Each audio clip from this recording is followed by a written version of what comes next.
તારીખ 2/5/2026ના રોજ Anandnagar police station વિસ્તારમાં જીવરાજ બ્રિજના નીચે બાપા સીતારામ મોબાઈલ સ્ટોરની આગળ એક ઈસમ નટુભાઈ પરમાર કરીને એની ચારેક ઈસમોને લોખંડની પાઇપ અને લાકડીથી માર મારીને હત્યા કરી દીધેલ હતી અને તે પછી આનંદનગર પોલીસ સ્ટેશનમાં હત્યાની એફઆઈઆર એક નોંધાયેલી હતી. તે પછી તરત જ આનંદનગર પોલીસ સ્ટેશનની અને ઝોન 7 LCBની ટીમ એની શોધખોળમાં, એની ઓળખાણમાં અને ડિટેક્શન માટે પ્રયત્નશીલ થઈ ગઈ હતી. એ દરમિયાન એનું લોકેશન બનાસકાંઠામાં મળ્યું હતું અને બંને ટીમ બનાસકાંઠા રવાના થઈ અને બનાસકાંઠા લોકલ પોલીસની મદદથી પણ એ 4માંથી 3 આરોપીઓની દાંતીવાડામાંથી ધરપકડ કરેલી છે. એમાં જો મુખ્ય આરોપી છે એનું નામ છે હસમુખ વાઘેલા. એ ઉંમર 34 વર્ષની છે, 9મી સુધી ભણેલા છે અને એ ઓફિસ બોય તરીકે કામ કરે છે. અને બીજો આરોપી જો છે એ કાંતિભાઈ છે ઉર્ફ લેલી વાડા. એ પ્લમ્બિંગનું કામ કરે છે અને 46 વર્ષની ઉંમર છે, ધોરણ 9 સુધી ભણેલા છે. એમાં ત્રીજો આરોપી ભાવેશ પરમાર કરીને છે, એની ઉંમર 36 વર્ષ છે, 9મી સુધી ભણેલા છે અને લાલ દરવાજામાં લોખંડની દુકાનમાં કામ કરે છે.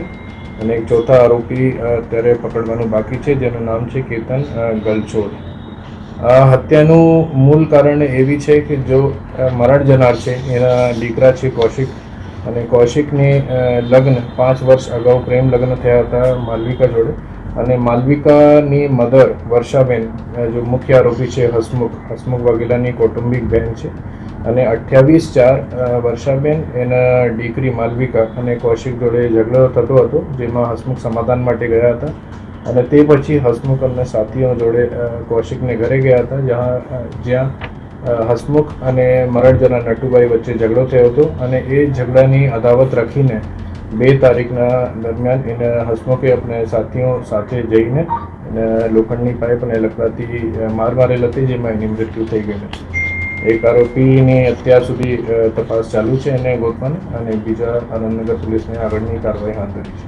લગ્નના ડિસ્પ્યુટ જો છે એ કારણના એક હત્યાના બનાવનું મુખ્ય કારણ છે, જેમાં વર્ષાબેનની દીકરી માલવિકા અને કૌશિક એનો હસબન્ડ એને વચ્ચે ડિસ્પ્યુટ ચાલતા હતા અને 6 મહિના અગાઉથી ડિસ્પ્યુટ એમાં શરૂ થયેલા હતા.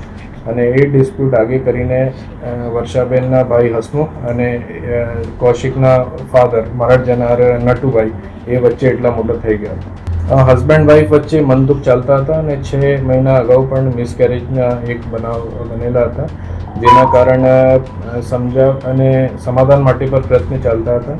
અને એ જ દરમિયાન 28 તારીખે એ જો હસમુખ અને નટુભાઈ વચ્ચે એક ઝઘડો થયો હતો અને એ ઝઘડાના અદાવત રાખીને મર્ડરના બનાવ બનેલા. પ્રાથમિક માહિતી મિસકેરેજની છે અને આગળની તપાસીમાં ચાલુ છે.